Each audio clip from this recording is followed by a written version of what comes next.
Syro Malabar സഭ പുറത്തിറക്കിയ സർക്കുലറിനെതിരെ വ്യാപക പ്രതിഷേധം. പള്ളികളിൽ സർക്കുലർ കത്തിച്ചും ചവറ്റുകൊട്ടയിലിട്ടും വിമത വിഭാഗം പ്രതിഷേധിച്ചപ്പോൾ ഏകീകൃത കുർബാനയെ അനുകൂലിക്കുന്ന വിഭാഗം സർക്കുലർ പരസ്യമായി വായിച്ചു. ഇതോടെ കുർബാന തർക്കത്തിൽ ഇരു വിഭാഗങ്ങളും തമ്മിലുള്ള ഏറ്റുമുട്ടൽ രൂക്ഷമായി.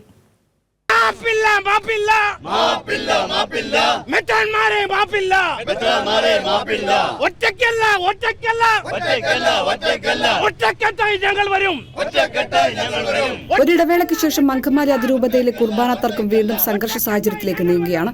സിറോ മലബാർ സഭ പുറത്തിറക്കിയ സർക്കുലർ ഇന്ന് മുഴുവൻ പള്ളികളിലും വായിക്കണമെന്നായിരുന്നു നിർദ്ദേശം. എന്നാൽ വിമത വിഭാഗം സർക്കുലർ കത്തിച്ചും കീറി ചവറ്റുകൊട്ടയിലിട്ടും പ്രതിഷേധിച്ചു. ഏകീകൃത കുർബാന നിർബന്ധമാക്കിയ സർക്കുലർ പിൻവലിക്കണമെന്നാണ് വിമത വിഭാഗത്തിന്റെ ആവശ്യം.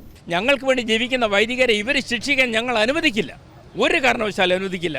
മാർപ്പാപ്പയോടൊപ്പമാണ് ഞങ്ങൾ, രൂപതയോടൊപ്പമാണ്, ദൈവജനത്തോടൊപ്പമാണ്, ലോകത്തെമ്പാടുമുള്ള ക്രൈസ്തവരോടൊപ്പമാണ്. അതേസമയം ഏകീകൃത കുർബാനെ അനുകൂലിക്കുന്നവർ സർക്കുലർ വായിച്ചത് സംഘർഷത്തിന് വഴിയൊരുക്കി.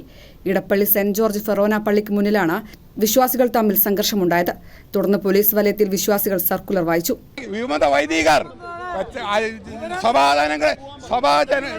സഭാ ആത്മായരെ ഭീഷണിപ്പെടുത്തിക്കൊണ്ട് അടിമകളാക്കി വെച്ചുകൊണ്ട് അവർ ഇത് വായിച്ചിട്ടില്ല.